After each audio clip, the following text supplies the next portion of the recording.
രാജ്യത്തെ വിവിധ സംസ്ഥാനങ്ങളിൽ നടന്ന അവയവ കച്ചവടത്തിന്റെ കൂടുതൽ വിവരങ്ങൾ കണ്ടെടുത്ത് പോലീസ്. ഇറാൻ അവയവ കടത്തിൽ അറസ്റ്റിലായ രാം പ്രസാദിന് 8 സംസ്ഥാനങ്ങളിൽ ഇടപാടുകൾ ഉണ്ട് എന്നതാണ് പ്രധാനപ്പെട്ട ഒരു കണ്ടെത്തൽ.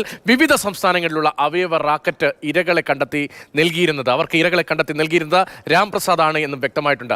വൃക്ക നൽകാൻ തയ്യാറുള്ളവരുടെ രക്തപരിശോധന നടത്തി ഡേറ്റാബേസ് തയ്യാറാക്കിയിരുന്നതായും വിവരങ്ങൾ ലഭിച്ചു. ബിനിലാണ് കൊച്ചിയിൽ നിന്ന് ചേരുന്നത്. ബിനിൽ, നമ്മൾ പുറത്തു കൊണ്ടുവന്ന വളരെ പ്രധാനപ്പെട്ട ഒരു അന്വേഷണ പരമ്പര മറ്റു മാധ്യമങ്ങളുമൊക്കെ പിന്നീട് ഏറ്റെടുക്കുകയും വളരെ പ്രധാനപ്പെട്ട ഒരു വിഷയമായി അതിപ്പോൾ ചർച്ച ചെയ്യപ്പെടുകയും ചെയ്യുകയാണ്. ഇപ്പോൾ ഈ അന്വേഷണത്തിൽ കണ്ടെത്തിയിരിക്കുന്ന വിവരങ്ങൾ എത്രത്തോളം പ്രധാനമാണ്? രതീഷ, ഇറാനിലേക്കുള്ള അവയവക്കടത്തുമായി ബന്ധപ്പെട്ട് കഴിഞ്ഞ ദിവസം അറസ്റ്റിലായ ആന്ധ്ര സ്വദേശി രാംപ്രസാദ്, ആ രാംപ്രസാദ് ഒരു ചില്ലറക്കാരനല്ല എന്ന വിവരമാണ് പുറത്തേക്ക് വരുന്നത്. ഇറാൻ അവയവക്കടത്തിനപ്പുറത്തുള്ള ചില വിവരങ്ങളാണ് ഇപ്പോൾ പോലീസ് ലഭിച്ചിരിക്കുന്നത്. 8 സംസ്ഥാനങ്ങൾ കേന്ദ്രീകരിച്ചുകൊണ്ട് ഇയാൾ അവയവ കച്ചവടം നടത്തിയിട്ടുണ്ട് എന്നതാണ് മനസ്സിലാകുന്നത്. പക്ഷേ ആ കേസുകളൊന്നും നമ്മുടെ ഇവിടുത്തെ പോലീസിന് മുന്നോട്ട് കൊണ്ടുപോകാൻ കഴിയില്ല. അതുകൊണ്ട് തന്നെ മറ്റ് സംസ്ഥാനങ്ങളെ ഈ വിവരങ്ങൾ കൈമാറാനാണ് ഇപ്പോൾ പോലീസ് തീരുമാനിച്ചിരിക്കുന്നത്.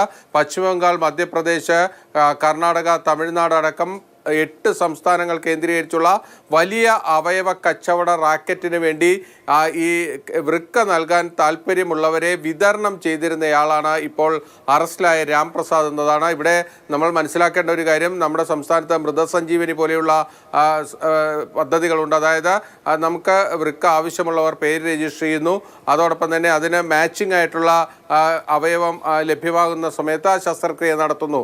അതുപോലെ ഒരു സംവിധാനം ഇയാൾ സ്വകാര്യമായി ഉണ്ടാക്കിയിരുന്നു എന്നാണ് മനസ്സിലാക്കുന്നത്. ഒരു ഡാറ്റാ ബേസ് തന്നെ ഇയാൾ ഉണ്ടാക്കി വെച്ചിരിക്കുകയായിരുന്നു. അതായത് ഇയാൾ ഇരകളെ കണ്ടെത്തുന്നു, അവരുടെ രക്തപരിശോധനയൊക്കെ നടത്തി അവരുടെ വിവരങ്ങളെല്ലാം ശേഖരിച്ചു വെക്കും. എന്നിട്ട് ഈ രാജ്യത്തെ പല സ്ഥലങ്ങളിലും ഇത്തരത്തിലുള്ള റാക്കറ്റുകൾ പ്രവർത്തിക്കുന്നുണ്ട്. അവർക്ക് വളരെ പ്ലാൻഡായി നടപ്പാക്കിയ ഒരു കുറ്റകൃത്യമാണ്.